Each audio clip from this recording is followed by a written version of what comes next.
Scotland seems to have a lot of interesting and famous people that are practicing and doing spiritualism.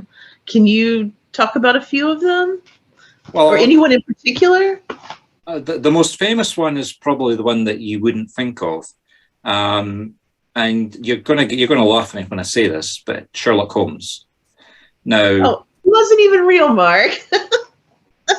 yeah, correct. But I mean, I'll give you he's fictional, but he was based on a real character, and he was totally logical. You have to give me that. So yeah, he was fictional. He was based on an Edinburgh doctor, and not many people realise that.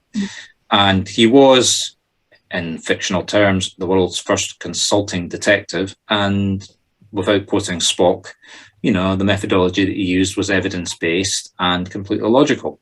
But think about that, evidence-based. So what do I do as a spiritual mediumship? I give evidence of proof of life after death. Now, Sherlock himself was created, and the author is a man called Sir Arthur Conan Doyle.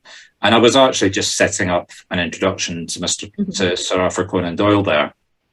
He is probably historically the most famous advocate of spiritualism and mediumship. And guess which city he comes from? Edinburgh, our capital city. He's actually written more books on spiritualism than he wrote, or at least wordage-wise, than he wrote on Sherlock Holmes.